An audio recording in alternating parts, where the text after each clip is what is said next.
All right, Rabbi, say good morning. Good morning. Let us begin by thanking all of our sponsors for this morning share. To thank our Talmud Torah sponsors for the month of Cheshvan, Stephen Terry Zinn, for dedicating all the Shuman Drushos this month in loving memory of Steve's father, Bunim Tzvi Ben Chaim, on the occasion of his 18th yard site.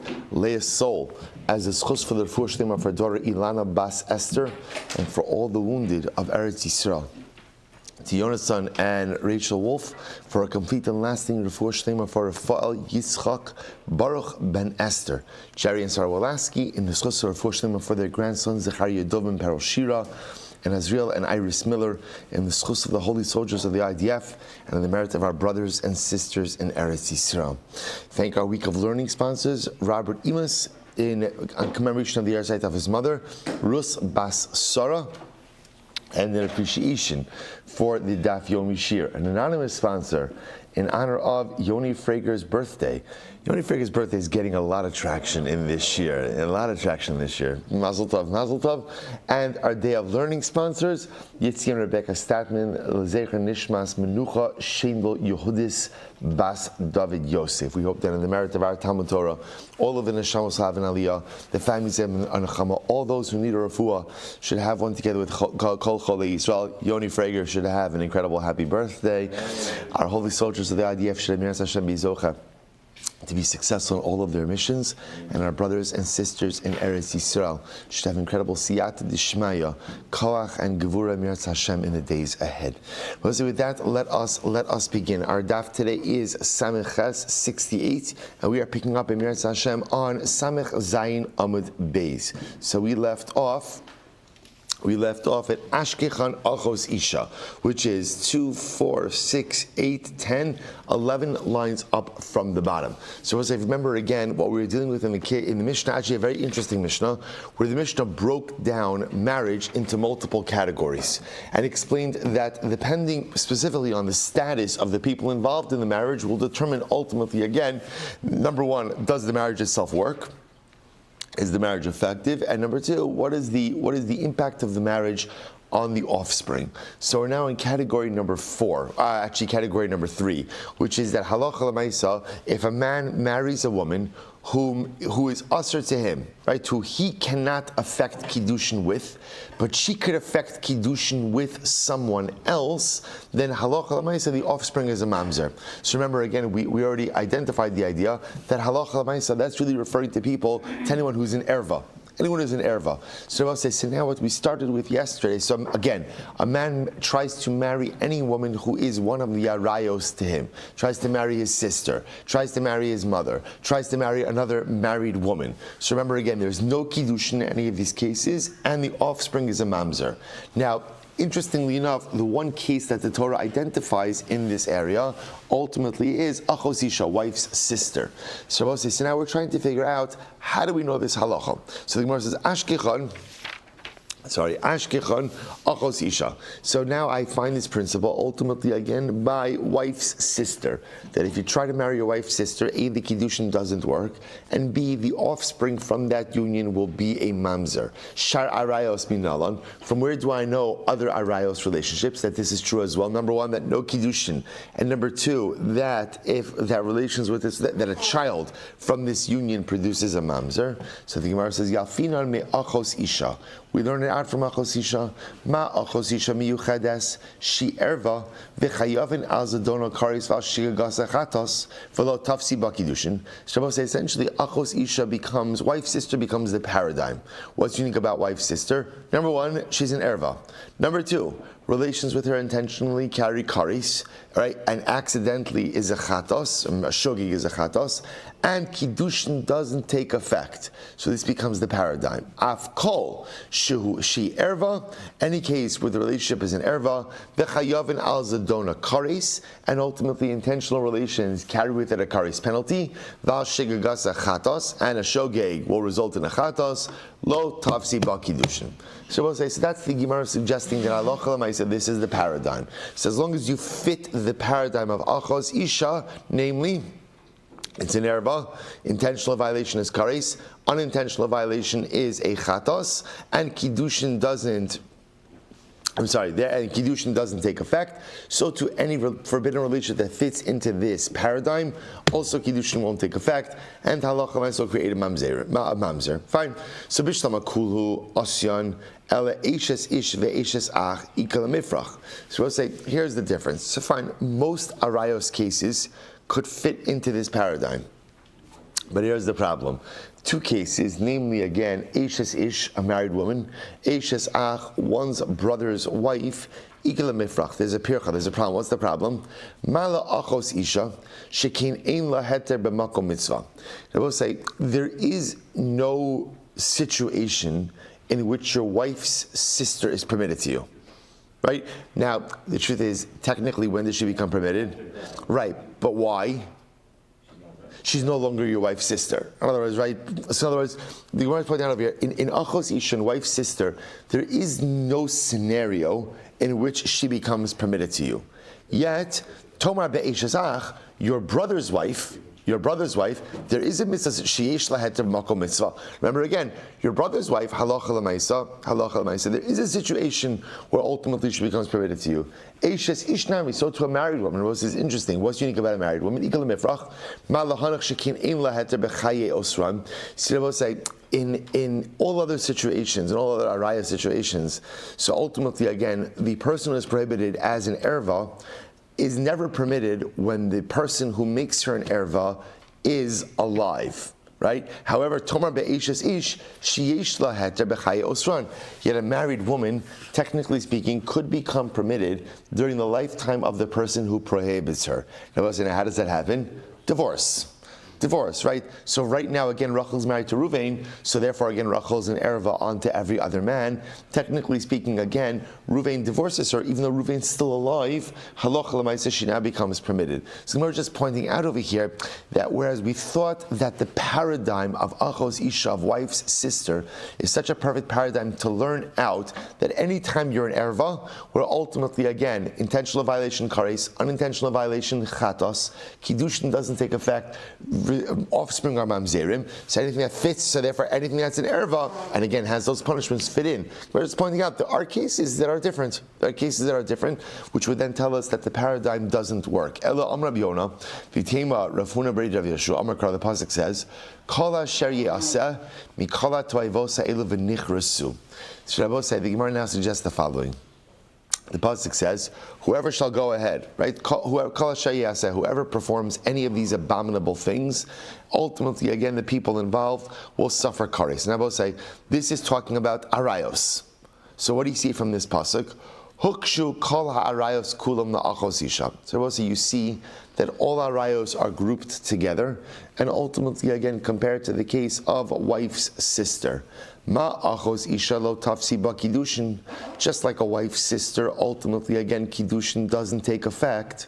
Af kal arayos kulam lo tafsi ba kiddushin. So to all other arayos, kiddushin doesn't take effect. Okay, so that's a pretty easy drasha. Ihaki, if that's the case. So it says that's very interesting. Ihaki, top of sameches, afilu nida nami. So Rabbi said, listen to this. So based on this, so now the paradigm you're creating is as follows. The pasuk says, "Kala sherie asemi kala toivos ha'ila." Whoever goes ahead and performs any of these abominable things, i.e., is involved in an erva relationship, ultimately, again, punishable by kares. So you see from here that all arayos, all forbidden immoral relationships are grouped together, and the Gemara suggests, and ultimately compared to achos isha, to wife's sister.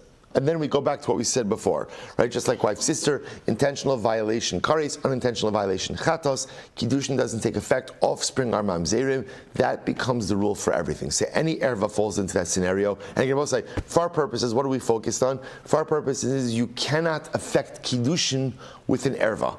That's the point that's happening over here. You can't affect kiddushin with a woman who is an erva to you. Fine. The Gemara says, well, one second. Afilu nidanami.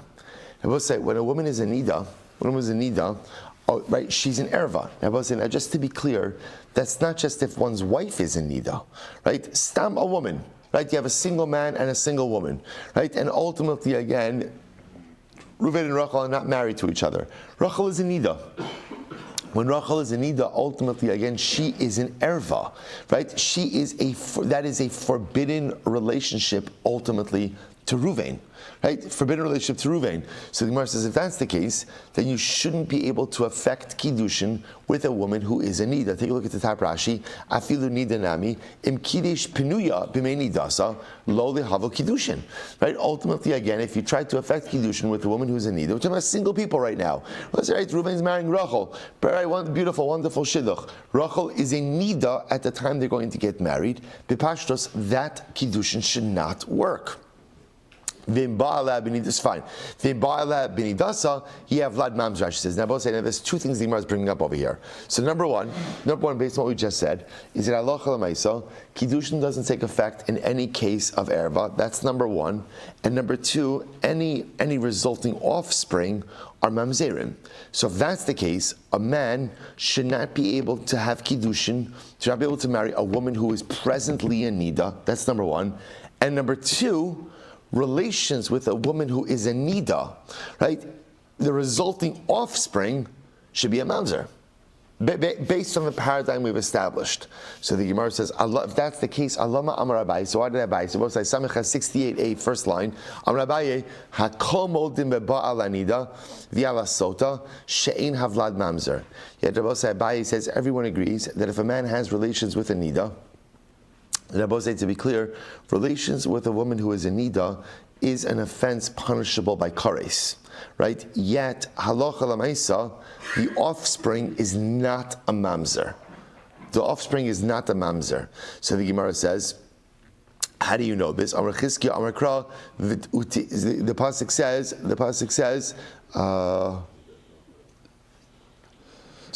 utihi nidasa alav.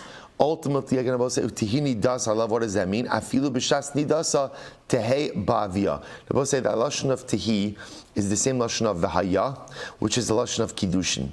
So you see over here that it's hinted to in the pasuk that you could affect kiddushin with a woman who is a nida. So we'll say. So, by the way, there's so much to say on this. So first of all, so here's what's interesting, is as much as we set up a paradigm that Kiddushin cannot be affected, cannot affect Kiddushin with a woman who is an erva, we see an exception to this rule. The exception to this rule is nida, that a man can marry a woman who is a nida. Now granted, they can't have relations, because relations ultimately, again, are punishable by kares, but Allah L'maisa, Kiddushin does work. Why? It's a limud in the pasuk. Utihi nidas alav. Literally, again, her nidos will be upon him. What does that mean? Utihi. Tihi is lashon of kiddushin. You can affect kiddushin with a woman who is in nida. And I both say this is important. So two things I just want to comment on this. This is how he paskin, right? You could have what's called the chupas nida. A couple could get married. The woman is a nida. Now again, it has its own complications in that, again, how does the chassan put the ring on the kala's finger without touching her? Because remember, again, physical contact is prohibited when the woman is a nida. And again, you can't have yichud, you can't have real yichud, right? Because again, the only heter to be alone with a woman who's a nida is after a couple has had relations. So it's fraught with some level of halachic, I'm not going to call it difficulty, but halachic technicalities. But halacha l'maisa, we paskin that a man can marry a woman. I want to share with you an incredible Rambam. The Rambam says something amazing. I'm just kind of going to give it to you away a little bit over here because I think it's just fascinating. The Rambam says in Hilchos Ichus Parak Dal Halacha Yud Beis, Hamakadosh achas min arayos lo asa klum she'im kiddushin tovsin la'erva. All right, so I kind of gave you the conclusion already, even though you knew it because the Mishnah said it. You cannot affect kiddushin with a woman who is an erva, right? So a man tries to marry a married woman, doesn't work. Man tries to marry his sister, tries to marry his aunt, tries to marry his wife's sister. None of it works. Kiddushin doesn't work. Chutz min hanida. Exception is hanida. Shamakadish es hanida harezu mikudesh as kiddushin gimurin. Ultimately, again, because if you marry a nida, ultimately again totally works. But also listen to the Rambam ends. Ve'ein roi lasos kain. The Rambam says you shouldn't do it. Don't get married when the woman is in nida. So I will say there's a lot of rate on this. There's a lot of discussion over here. Exactly like what exactly does this mean? So some argue on this Rambam vociferously, saying, Rambam, where do you get this from? The Maggid Mishnah brings down. He says the Rambam is saying just on a practical level. On a practical level, the concern is that she'll come to touch her, right? Or worse, come to relations. In other words, that again, a couple's just getting married. Obviously, again, there's intensity of emotion. So the fact that the wife is in nida, again, it seems to feel like it's playing with fire a little bit. Just better to avoid. So again, just pointing out, again, the Shulchan Aruch doesn't bring down that same phrase of Ein Roi Lasos Kain, but it's interesting just to note the Shita, so it works, but halacha l'maisa, it works, but halacha l'maisa, ultimately, again, better to avoid. And I will say, it is interesting to note, I'll just mention this, that why doesn't offspring with a nida produce mamzerim? In other words, it seems to defy the rule, right? A woman who's in nida is an erva. Relations with an erva are prohibited, right? Punishable by kares intentionally, chatas unintentionally, and the offspring is a mamzer. That is the rule. So why doesn't it work this way by nida? So I'll share with you a ridiculously amazing Sefer HaChinuch. The Sefer HaChinuch said that ultimately, again, this is an example of chesed of HaKadosh Baruch Hu. I will say, let's just be honest for just a moment. Can you imagine what Klal Yisrael would look like if ultimately, again, so offspring from a nida produced mamzerim? So we'll say, so again, for a variety of different reasons, right? People struggle with Taharas HaMishpacha, people don't know Taharas HaMishpacha, people make mistakes in Taharas HaMishpacha. We're human beings. And it affects an area of life, of marital intimacy, which is sometimes such a complicated area. So can you imagine if ultimately, again, relations with a nida produced mamzerim, we'll say, there would be a proliferation. In other words, it would totally wreck the entire genealogical structure of Klal Yisrael. So the Rebbe Shalom knows us. He knows us. He knows our strengths. He knows our weaknesses. He knows the things that we struggle with. And the Sefer HaChinuch says, in one of the greatest displays of Chesed from HaKadosh Baruch Hu, he made this an exception. Now, again, to be clear, relations with a woman who's in nida is a chiyuv kares, right? Relations with that's intentionally, unintentionally a chiyuv chatos, right? So again, it is a very, very, very severe prohibition. But that being said, the Ribono Shel Olam also went ahead and kind of put a safeguard for the nitzchus of Klal Yisrael. So I will say, the beauty of this is, what do you see from here? The Ribono Shel Olam is hyper-focused on one thing, and that is the endurance of our people, and the longevity of our people, and the staying power of Klal Yisrael. That's what I see. I will say that's where our confidence comes from. Where does Klal Yisrael's confidence, ridiculous confidence, where do we get this confidence and hope and optimism, right? Even in the face of sometimes overwhelming adversity, where do we get it from? So it's interesting. We get it from nida. I know that sounds like never heard that one before, right? We get meaning. We'll say, look what's happening in this halacha. What's happening in this halacha is a Kadosh Baruch Hu says, "I've got your back. I've got your back. I am hyper-focused in ensuring that this people survives. I am hyper-focused in ensuring that this people thrives. I'm hyper-focused in making sure that there is continuity for Klal Yisrael, the Netzach Yisrael." So I will say, when you have the King of Kings essentially changing the rules. Oh, so that's what he did. He changed the rules, right? The rule is that ultimately, again, offspring with an erva produces mamzerim. That's the rule. In 99.99999% of the time, there's one exception. Where's the exception? In the one case where we would be most prone to produce mamzerim. Isn't that incredible? In the one case where we're most prone to produce mamzerim, that's why Kadosh Baruch Hu says, no mamzerim in that case. No mamzerim in that case. Kadosh Baruch Hu is hyper-focused on our continuity and on our national strength. That's what the Ribono Shel Olam is focused on. If he has to change the halacha to ensure that, we can't change halacha. he'll change the halacha ultimately to ensure. Both say this. Who would have ever thought that Kiddushin Samiches Samad Aleph, the exception by Nida, would ultimately become one of the most incredible and magnificent sources of strength for Klal Yisrael? The Ribono Shel Olam always has our back. The Ribono Shel Olam is always focused on taking care of us. The Ribono Shel Olam has one primary focus in this great universe, which is to ensure the nitzchias, the eternality of Klal Yisrael. And when you know that, Rabbi, you can put your head on the pillow, resting assured that everything will be okay, because the Melech Malchei Hamlochim is holding your hands every single moment. Incredible, Rabbi Osai. What a chizik, and what an incredible mucker, right? What an incredible source for that chizik. Okay, let's go back there. Says the Gemara as follows. So the Gemara says, Michti, ikala kusha l'nida, vikala kusha l'achosisha. Says Rabbi Osai, it turns out that what? It turns out that halacha l'maisa, now we have two sources for arayas, right? In other words, we almost have like two models. There's achos isha model, and then there's the nida model. What's the achos isha model? The achos isha model is, right, b'mezid, kares, b'shogeg, chatos, no kiddushin, and mamzer. Right? That's the achos isha. What's the nida model? Yes, right? Kares for intentional, right? Chatos, yes, kiddushin, no mamzerus. So the Gemara says, I don't understand. Why are you comparing all other arayos to achosisha? Why don't you do what? Why don't you compare all arayos to what? To nida. So the Gemara says, Michti, ikalakush, nida, vikalakush, la'achosisha. You could compare all other arayos ultimately again to nida or other arayos to achosisha, to wife's sister. My chaz is the makshis lehu la'achosisha. Why are you comparing it to achosisha? Akshel nida. Go ahead and compare it to nida. To which the Gemara says, Kula v'chumra l'chumra makshia. No, because it makes sense.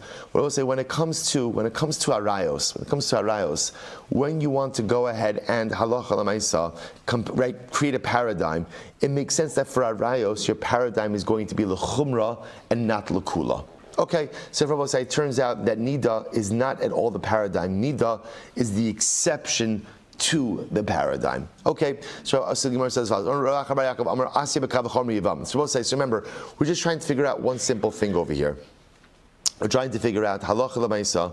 From where do I know that in cases of arayos, kiddushin doesn't take effect and the resulting offspring are mamzerim? Right? That's what I want to know. So we just had Rav Yona. So Rav Yona went ahead and learned it out from, again, essentially all arayos are compared to achos isha. Fine. Now we're going to have another approach. There's a kavachomer from Yavama. What's the kavachomer by Yavama? So the Gemara says, Ma Yavama shehi belav lo tavsibu kiddushin. So I'll say ultimately again, by Yavama, ultimately again, she has a love. Now we'll say, look at Rashi. Asya. Shar rayos bekavachomer mi Yavama l'shuk. She'ein kiddushin tovsin b'kidda amar Rabbi Yavama. So we'll say, the Gemara over here is quoting the opinion of Rav, who says that a woman who is a shomeres Yavam. So a woman who is waiting for Yibum, ultimately again, kiddushin from another man, i.e. then from her brother-in-law, does not take effect. Now I will say, a Yavama is only under the penalty of a lav when it comes to another man, right? It's not an Isser Kares, right?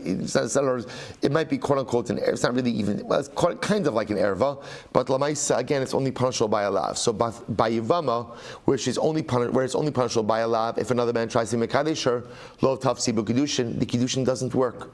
We'll say, if stam a guy, Rachel is married to Ruvain. Ruvain dies, right, without children.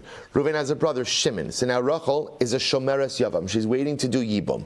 Then what happens? Levi, unrelated guy, comes and gives her Kiddushin. People say, what's the halacha? Doesn't work. So this is but yet again, this is a lav. So again, there's a prohibition of a lav, yet Kiddushin will not work. So chavi misos, chavi krisos, lo koshkin. So we'll say all the more so, if ultimately again you have a relationship which is punishable by miso or by kares, certainly it will not work. So we'll say, so Rabbi Yaakov is learning all this out from a Kavachomer from Yavama. If that's the case, Shar Chayve Lave Nami. So we'll say, well, if that's the case, then the truth is you should apply this to other chayvei lavin and say Kiddushin won't, just like by Yivama, if another man tries to make Kaddish sure it won't work, and that's only punishable by a lav. So Rav Yaakov wanted to make a chavachomer. If Kiddushin is not tofsin by a lav, it's certainly not what? It's not tofsin by kares. So I don't understand. So why don't you just say that just like Kiddushin is not tofsin by a lav by Yivama, it's also not tofes in any other cases of a lav. So the Gemara says, Amrav Papa chayvei lavin behedjek sibu. No, because we'll say by chayvei lavin there's another pasuk. What does the pasuk say? Ki siena leish shtei noshim. Pasuk says, actually very interesting. If a man will have two wives, ha'achas ahuva, the achas snua. One is beloved and one is despised. Now both say, this is Parshas Ki Seitze. So remember again, context. What's the context? The Parsha begins with the discussion of the Yifas Tar, the war bride. Now remember again, Kadosh Baruch Hu does not want the Jewish soldier taking a war bride. It's a disaster. It's an absolute disaster. But the Torah Keneged Yitzhara, okay, we're not going to get into the whole sugya. Afterwards, the Torah speaks out the halachos of inheritance. And the Torah says, if a man has two wives, one who he loves and one who he despises, and the older child is from who? The despised wife. You can't favor the child of the loved wife over the child of the despised wife. So you have to give the older child gets Pishnaim, gets a double portion. So I said, this is great Gemara. So listen to this. So the Torah says, man has two wives. V'chi yesh snua. V'yesh snua lefnei hamakom, v'ahuva lefnei hamakom. So I don't understand. The Gemara says, is there a loved wife and a despised wife before HaKadosh Baruch Hu? Now look at Rashi. This is incredible. V'yesh ahuva lefnei hamakom. Klomar v'chi avasa osin aso shal bal chashuva lefnei hamakom. Lishnos din hanachala b'shvila shehutzrach hakasav lichtov lo yuchal levaker ben ahuva. The havel lichtov elakias habachor yakir. Hebron is asking something so amazing. Literally, does the Torah care if a man loves one wife and doesn't love another wife? Like, does that matter? Does that matter? All the Torah needed to say is, who gets double portion? Who gets double portion? The Bukhar, the firstborn. You like his mother, you don't like his mother. Who cares? Who cares? And I will say, this is such a fascinating statement of, does it matter to the Torah if you love your wife or if you don't love your wife? So I was thinking about this, that I mean, I don't know, I think it kind of does, right? I think it matters to the Torah. So I will say, perhaps the Gemara is trying to teach us something amazing. I will say, sometimes in life, the job has to get done. The job has to get done independent of whatever your particular emotional circumstances are. See, a lot of times we kind of like, there's something that has to be accomplished, but yet it often doesn't get accomplished because I'm not feeling it, I'm not engaged, I'm not inspired, I'm not this, I'm not that. Who cares? Who cares?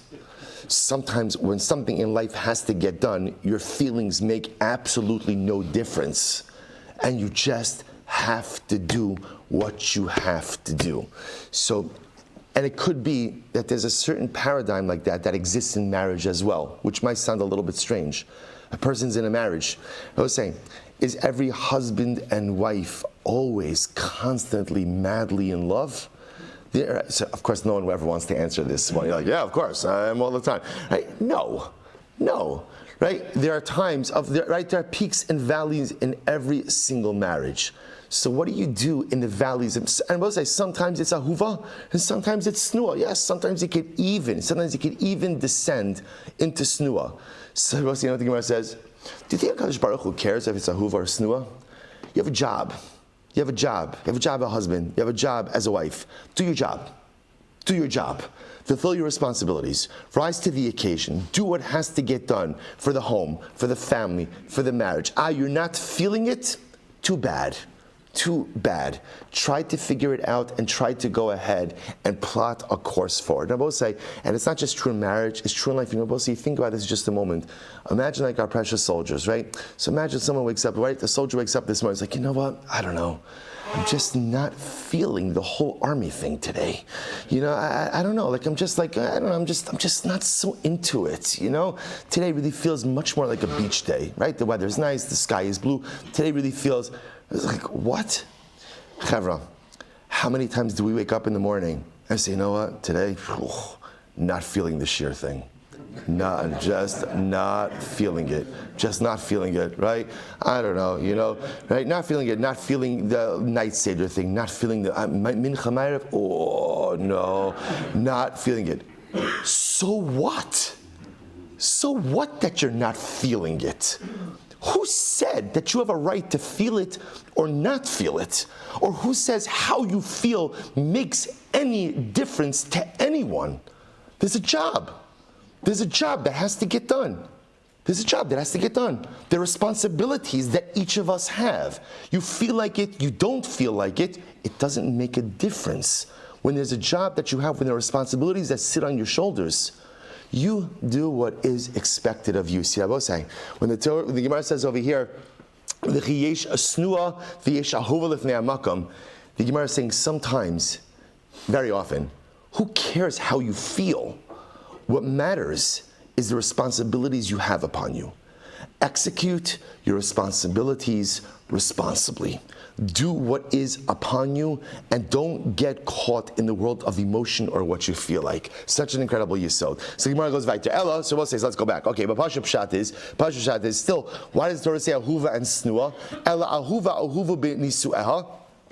Snua b'nisu'eha. This is incredible. We'll say the Gemara wants to suggest that maybe Ahuva and Snua actually doesn't mean a beloved wife and a despised wife, but rather it's actually referring to the nature of their marriages. Ahuva means a union that is blessed by God, right? And a snua means a union that is despised by God. So the Gemara says, and yet what does it say? V'kam rachmana kisiena. And the Torah says it works. I will say, what's an example of a union that is despised by God? A snua?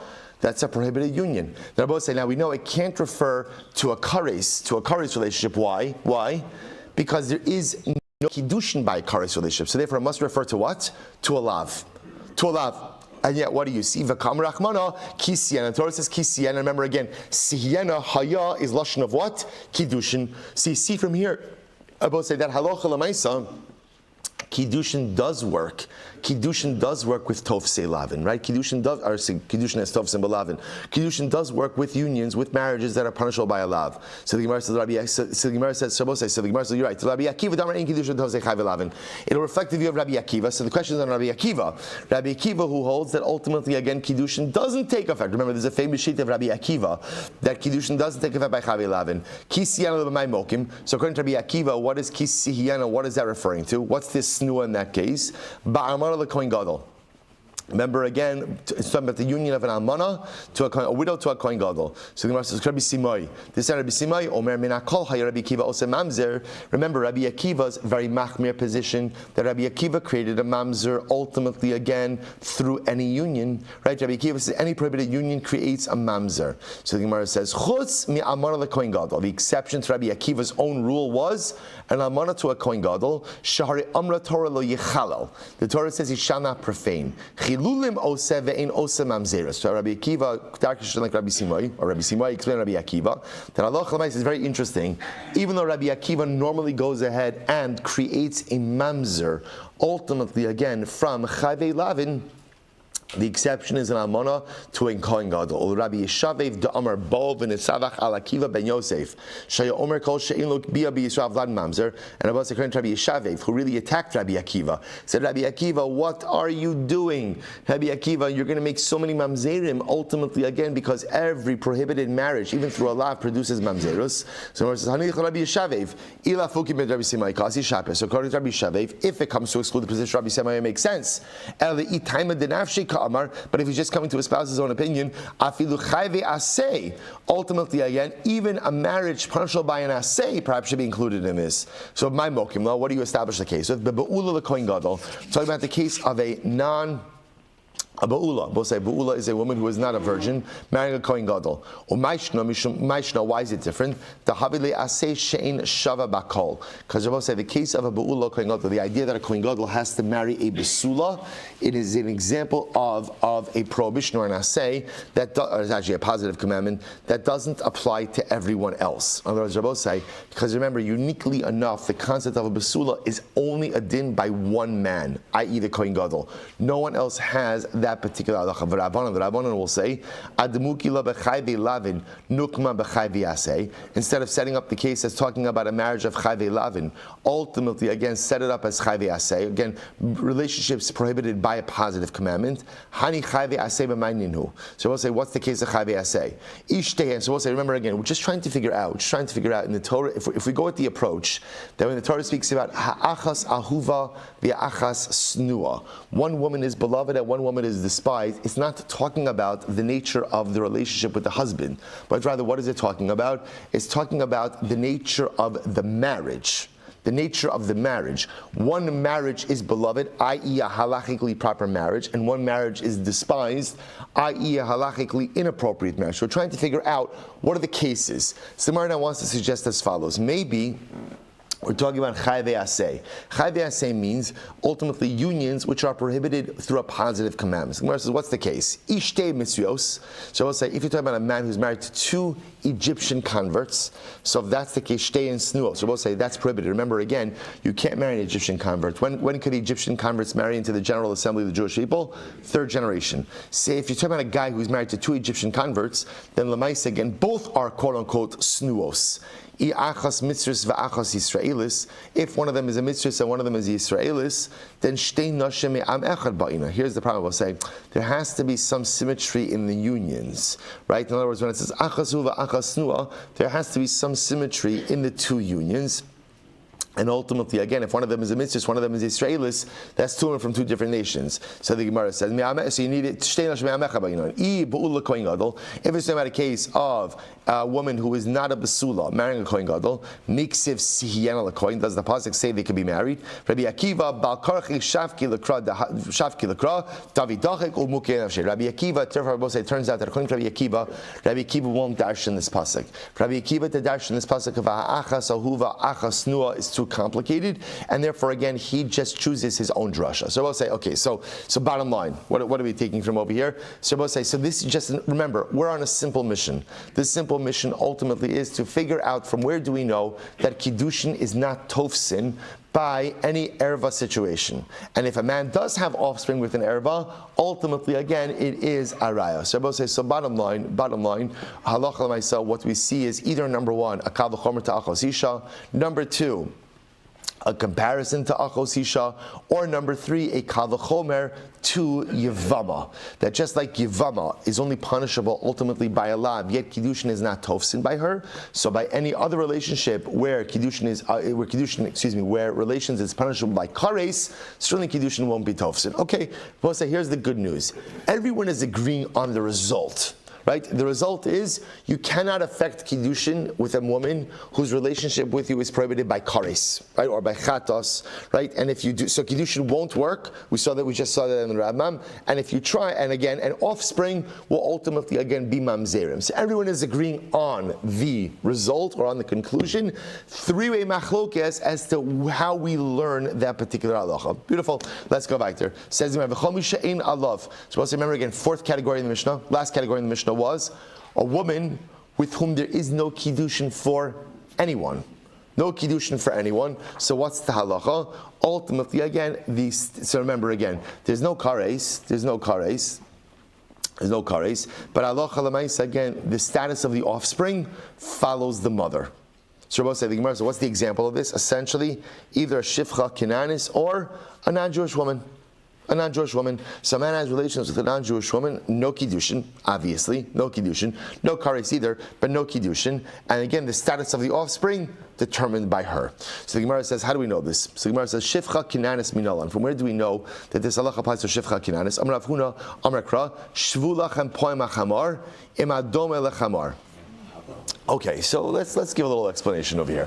Right, so I'll say so remember again. This is by the Akedah. So Avram Avinu says Shulachan tells stay here with the donkey. Now both say the Gemara understands the donkey being referenced is Eliezer. That Avram Avinu was making a status statement that Eliezer genealogically had a different status than everyone else.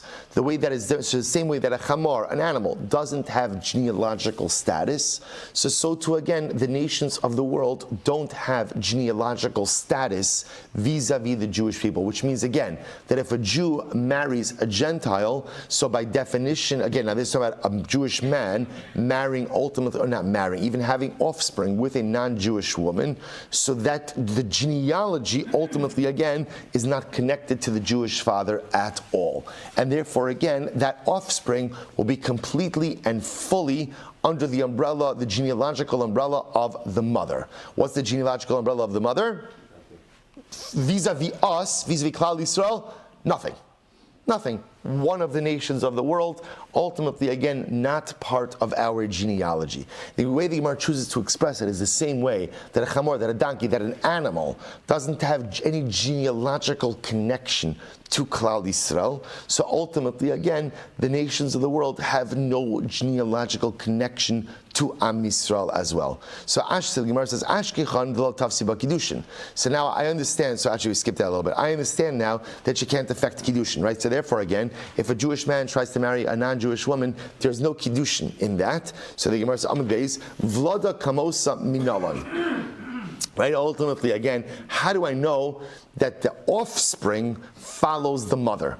Right? So there's two pieces over here. The idea ultimately, again, that I can't go ahead, that a Jewish man can't go ahead and effect Kiddushin ultimately with a non-Jewish woman. Where do I know that from? Because Rabbi say again, on a genealogical level, so the non-Jew is compared ultimately again to the donkey. Again, not calling the non-Jew a donkey, but ultimately saying on a genealogical level. The same way that ultimately, again, the chamor has no genealogical connection to the Jew, so the nations of the world have no genealogical connection to the Jew. So again, if there's no familial connection, you can't have Kiddushin.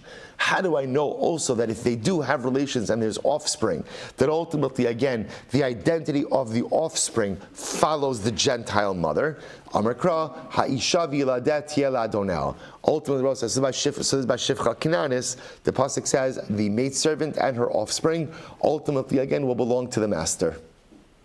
Will belong to the master. Now remember, this is talking dafka by Shifcha Kinanis. Right, by a non-Jewish maidservant. So that's why the Gemara was pointing out. The Gemara says Shifcha Kinanis Minalan, because one of the examples that the Mishnah gave was a non-Jewish maidservant. So Rabbi says, so now when it comes to a non-Jewish maidservant, I know two things. Number one, Kiddushin doesn't work, right? And ultimately, again, the offspring is misyaches, is genealogically under the umbrella of the Gentile mother. So I know those two things now. That's Shifcha Kinanis. Nachris Minalan. We'll say, what about a stam non-Jewish woman? Stam non-Jewish woman. So again, not a Shifcha Kinanis, right? But ultimately, again, a non-Jewish woman. How do I know that if a Jewish man tries to marry a non-Jewish woman, that there's no Kiddushin, there's no concept of Kiddushin in this context? Amakra lo tischatein bam. The pasuk says, "You shall not marry them." Shall not marry them. Rabbi say, who's the them? Now, actually, we're going to see ultimately again that them are actually the nations of Canaan. But the idea over here is this is not a shifcha case; these are Gentile nations. You cannot marry into the Gentile nations. Lo tischatein bam. That's it. So what the Gemara says. Now, Rashi points out, Lo tehelucha bam Torah schitun. The institution of marriage doesn't apply to them. In other words, I want to be clear. B'nai Noach, right, halachically, B'nai Noach have a concept of marriage. What it's saying is the concept of marriage doesn't apply between Jew and non-Jew. There's no construct of marriage between a Jew and a non-Jew. So the Gemara says, Ashkechinu d'lo tafsi b'Kiddushin. So now I know ultimately again that there's no Kiddushin. So the Gemara says, Vlada kamosa minalan. How do I know that if they do have relations, and ultimately again there's offspring, that the offspring follows the mother, the Gentile mother? How do I know that? So Rabbi Yochanan Rabbi Shimon ben Yochai do Amar Kra ki yasir es bincha me'acharai. So Rabbi said this is fascinating. Now the context over here is actually the previous pasuk is lo tischatein bam, do not marry them, do not marry into the nations of the world. Bitcha lo sitin libno, do not give your daughter to his son, which means don't allow your daughter to intermarry. Ubito lo sikach livnecha, and do not take his daughter, i.e. the Gentile daughter, for your son. After that, the pasuk says, "Ki yasir es bincha me'acharai," because again, if your son marries a non-Jewish woman, ultimately again she will turn his heart ultimately again away from HaKadosh Baruch Hu. That's what's going to happen. Ki yasres bincha me'acharai, bincha habami Yisrael is kari bincha. Shabbos says it's interesting. Even once your son marries, even if a person's son marries a non-Jewish woman, the Torah still calls him what? Bincha, your son. Which there's a lot to say there also. That sometimes in life, I will say, sometimes in life, our children don't do what they want. Don't do what we want them to do. You're like, sometimes our children don't do what we want them to do. I say it's always important. One of the most important things in a relationship between a parent and a child is a child always has to know that there's a sense of unconditional love. It's much harder sometimes for a father than it is for a mother, right? But Lamaisa, there are all of us experience moments where maybe we're not proud of our children. A variety of different reasons. It's so important that we try to keep that inside, and maybe they don't see that. A son always has to know that he has a place in his father's heart, no matter how many wrong turns he makes in life. After all, again, isn't that what we want from HaKadosh Baruch Hu? I'm a son of HaKadosh Baruch Hu, and I do so many things to disappoint my father every single day. And what do I want? I just want to know that he loves me, and I just want to know that he's proud of me, no matter how many times I disappoint him. So if that's what I want from my father, then I have to make sure that that's the same thing I give to my kids. If I give that to my children, then my father will give that to me. So the Gemara says, you see from here, that ultimately, again, your son is still called your son. Right? Why? Because your son came from a Jewish woman. He says, Bincha ba Yisrael es kari bincha. Ultimately, again, your son who comes from a Jewish woman is ultimately called your son. But a child you have with a non-Jewish woman, he's not called your son. So we'll say that's how we're learning out. So it's two things we're learning out over here. Number one, there is no Kiddushin. There is no Kiddushin with a non-Jewish woman. And number two, ultimately the offspring that comes from that woman, that offspring is not yours. That offspring ultimately, again, halacha l'maisa, goes after her. It's only called bincha when it's a child who comes from a Jewish woman. But if it's a child that comes from a non-Jewish woman, that's her son, not your son. Ella bino. Amar v'ina shema mina. What do you see from here? Ben bitcha haba mina ovid kochavim karoi bincha. We'll say what you see from here is something very interesting, which is the son of your daughter. The son of your daughter who comes from a Gentile father is still called your son. Right? In other words, why? Jewish mother, right? Jewish mother. Any child that comes from a Jewish mother, ultimately, again, is still called your son, is still called a Jew, is still called a Yid. Now, again, so we'll see. So what does Ravina hold? So we'll say maybe Ravina holds, now listen to this, that ultimately a non-Jew or an Eved who fathers a child with a Jewish woman, although the child is Jewish because it's coming from a Jewish mother, ultimately, again, the offspring is mamzer. Offspring is a mamzer. Where it says, whoa, where do you get that from? Nihid de kasher lo havi. No, even though the child might not be kasher, we'll see what that means in just a moment. Lo havi, mamzer lo havi. Pasal mikri.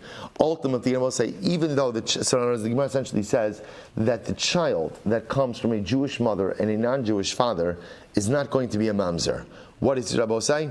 It's pasal. Now, the truth is, we don't have too much time to really get into this, but this is actually interesting. What is the status? So I just want to point out what like such Yesodistic Gemaras we're learning over here today, right? The concept of intermarriage. How do we know that halacha l'maisa again? First of all, it's interesting that technically speaking, there's no such thing on a halachic level, on a legal level, as intermarriage, right? Why is there no such thing? Because there's no such thing as marriage when it comes to a Jew and a non-Jew. That construct ultimately, again, doesn't exist. It doesn't exist. So I will say, so that's number one. Number two, halacha l'maisa, that we've established. Number two, we've established that if a Jew has offspring with a non-Jewish woman, that offspring follows her. Right? Why? Again, kiyasir is bincha. Your son is only a son when it comes from a Jewish woman. If it doesn't come from a Jewish woman, ultimately, again, that's not your son, that's her son. That was, interestingly enough, so now we establish that offspring that comes from a Jewish mother, even halacha l'maisa, if the father is not Jewish, the offspring is still Jewish. So the Gemara wanted to say maybe the offspring is a mamzer. No, the offspring is not a mamzer. Rather, again, the offspring ultimately, again, is the Gemara says is pasal. is puzzle. Now, what's the impact of being puzzle? So we'll say puzzle is not a mamzer. So what's interesting is you see that the child who is the offspring, ultimately again of a non-Jewish father and a Jewish woman, is 100% Jewish, but there is some level of genealogical impact. So for example, again, if it was a girl, that girl would not marry a Kohen. That girl would not marry a Kohen. Now again, there's a discussion again about if it's a boy, what the impact on him is, but just again, suffice it to say that halacha l'maisa, even though the child is 100% genealogically Jewish, there is some level of genealogical impact as a result of this union. Incredible. So Gemara says, Hahu, but here's the problem, we'll say. The pasuk of lo tischatin bam, don't marry into them, which we're using as the source for intermarriage, that's actually specifically written about the 7 nations. I mentioned this before, right? In other words, that's a specific prohibition for a Jew not to marry into the 7 nations of Canaan, right? So the Gemara says, how do I know about other nations? I was about to say, how do I know that the prohibition of intermarriage, the biblical prohibition of intermarriage, applies to all Gentile nations, not just the 7 that are indigenous to Canaan? So the Gemara says, the pasuk says, "Ki yasir es bincha." The pasuk says, essentially, do not allow your son to marry anyone who is going to cause him to veer. Cause him to veer. The Rabbos kol hamasirim. Rabbos said this comes to include anyone who would cause your child to veer. So in other words, Rabbos said, who does that apply to? Any Gentile, right? So allowing my child to marry anyone who's non-Jewish ultimately, again, creates the potential, ultimately, of chas v'shalom, causing the Jewish child to go off the derech. Hani chal Rabbi Shimon, the derech time of the kra. So Rabbi say, so here's what's interesting. So Rabbi say, so I just want to point out what's happening over here, because it's actually quite riveting. So what's happening over here? So we'll say, so I have, what's the makar, right? What's the source ultimately again for, what's the source for prohibition of intermarriage? Lo tischatein bam. Do not marry do not marry them. The Gemara says, one second. Who's the them? I will say, who's the them in the pasuk? Who's the them? The 7 nations of Canaan. How do I know that the prohibition applies to everyone else? So then the Gemara says, because the pasuk says, "Ki yasir bincha." Do not marry the 7 nations. Why? Because ultimately, if you allow your son to marry one of their daughters, the daughter will cause your son to leave HaKadosh Baruch Hu. So you see from here, it refers to any marriage which could cause spiritual alienation. So therefore, again, any marriage to a non-Jewish woman which could cause spiritual alienation ultimately is prohibited. The Gemara says, listen to this, Rabbi. That's fine. This makes sense according to Rabbi Shimon. Rabbi Shimon Darshan's times, Rabbi said there's a fundamental machlokes. When you look at mitzvos, or for that matter, again, prohibitions, ultimately, again, do we look at the reasoning behind things or not? Do we look at the reasoning behind things or not? That's the fundamental question.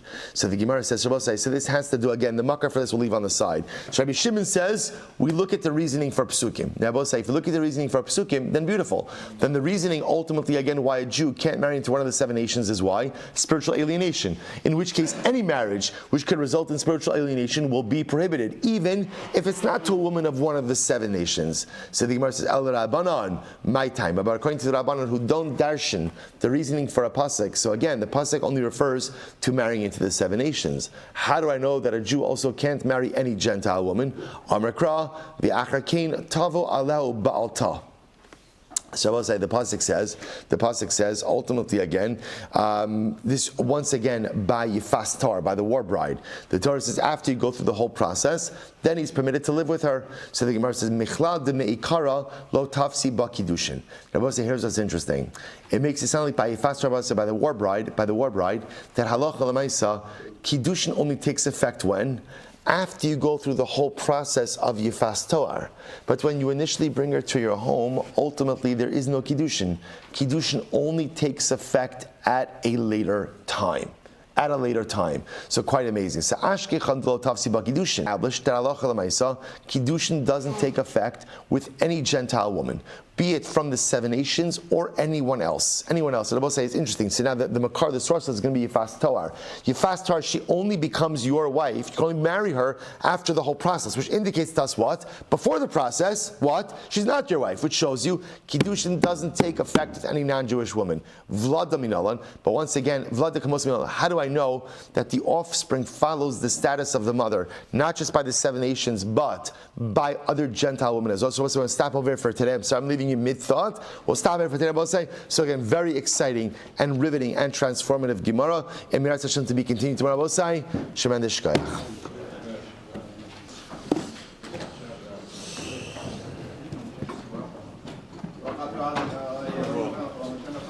All right, Chevra on Zoom. Have a good Shabbos. Have a good Shabbos. Wonderful to see everyone.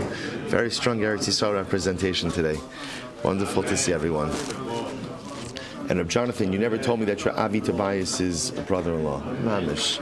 All right. All right, have a good Shabbos, everyone. Good Shabbos, good Shabbos. Of course, let's see.